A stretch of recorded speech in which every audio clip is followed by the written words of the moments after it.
ఏది అయినా ట్రై చెయ్యి ఆచి చికెన్ మసాలా. మనుషుల మధ్య ప్రేమ అనుబంధాలు కనుమరుగవుతున్నాయి, మానవత్వాలు మంటగలిపోతున్నాయి.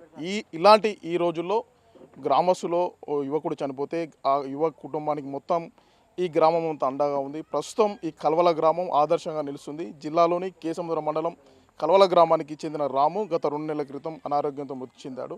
గ్రామంలో యువకుడు మృతి చెందితే మాకు అవసరం లేదు అనుకోకుండా ఈ గ్రామానికి చెందిన యువకులంతా కూడా మృతుని కుటుంబానికి అండగా ఉండేందుకు సుమారు 5,60,000 రూపాయలను ఫిక్స్డ్ డిపాజిట్ చేసి మిగిలిన గ్రామాలకు అందరికీ కూడా ఆదర్శంగా నిలుస్తున్నారు. మానవత్వానికి ప్రతీకగా కూడా ఈ కల్వల గ్రామం నిలుస్తుందని చెప్పుకోవచ్చు. ముఖ్యంగా ఎవరైతే మృతుని కుటుంబానికి 2 చిన్నపిల్లలు ఉన్నారో, ఒక బాబు ఒక అమ్మాయి ఉండడంతో వీళ్ళిద్దరి భవిష్యత్తును దృష్టిలో పెట్టుకొని ఈ కార్యక్రమాన్ని శ్రీకారం చుట్టారు. ఏదేమైనప్పటికీ ఈ రోజుల్లో ఒకరికి సంబంధాలు దూరం అవుతున్నాయి.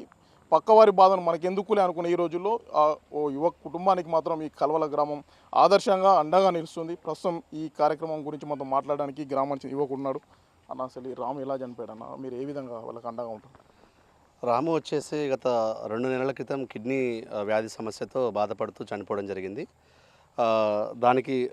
దాని తర్వాత మా యొక్క మిత్రబృందం అందరం కలిసి ఎలాగైనా ఆ యొక్క కుటుంబానికి సహాయం చేయాలని చెప్పేసి ఆలోచించుకొని దాదాపు ఒక 1.5 మంత్ నుంచి వాట్సాప్లో, ఇన్స్టాగ్రామ్లో, ఫేస్బుక్లో రీల్స్ ద్వారా బాగా స్ప్రెడ్ చేసి అందరిలో ఉన్నటువంటి మానవత్వాన్ని చాటుకోవాలని చెప్పేసి ఒక మెసేజ్ పాస్ చేయడం జరిగింది.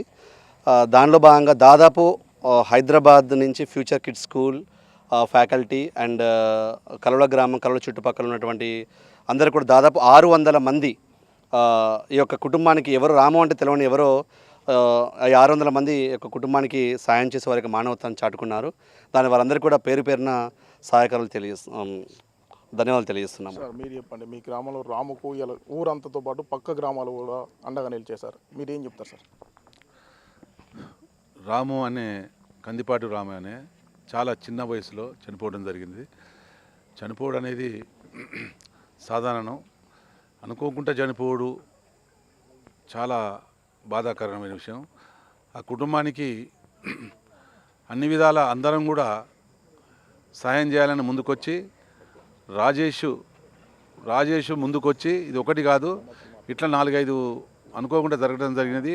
అన్ని కుటుంబాలకు కూడా రాజేష్ ముందుకొచ్చి మమ్మల్ని అందరినీ కూడా మోటివేట్ చేసి కల్వల గ్రామంలో ఇదొక పద్ధతి ప్రకారంగా మేము ఒక ఆర్థిక సాయం చేయాలని, వాళ్ళ కుటుంబాన్ని ఆదుకోవాలని ముందుకొచ్చినాము.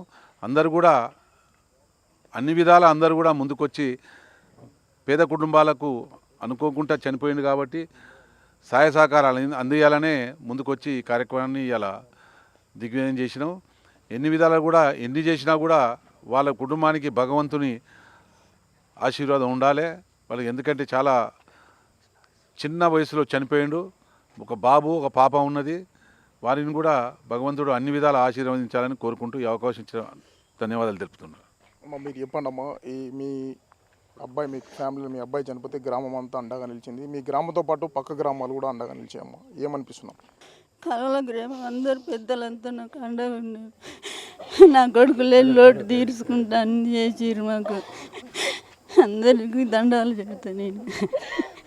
మొత్తానికి రాము అకాల మరణం కుటుంబానికి తీరని లోటు అని చెప్పుకోవచ్చు. కానీ ఈ గ్రామంలో చనిపోయిన యువకుడికి గ్రామం అంతా అండగా ఉండడం, ముఖ్యంగా గ్రామ యువకులంతా చైతన్య స్ఫూర్తితో యువ కుటుంబానికి ఈరోజు 5,60,000 ఫిక్స్డ్ డిపాజిట్ చేయడం అయితే ఈ కల్వల గ్రామం మిగిలిన గ్రామాలకు ఆదర్శంగా నిలుస్తుందని చెప్పుకోవచ్చు. ప్రతి ఒక్కరు కూడా కల్వల గ్రామాన్ని ఆదర్శంగా తీసుకొని మానవత్వానికి ప్రతీకగా నిలవాలని ఈ సందర్భం అందరం కూడా ఆశిద్దాం. వీడియో జర్నలిస్ట్ కీర్తన్తో యశ్వంత్, బిగ్ టీవీ, కల్వల, కేసముద్రం.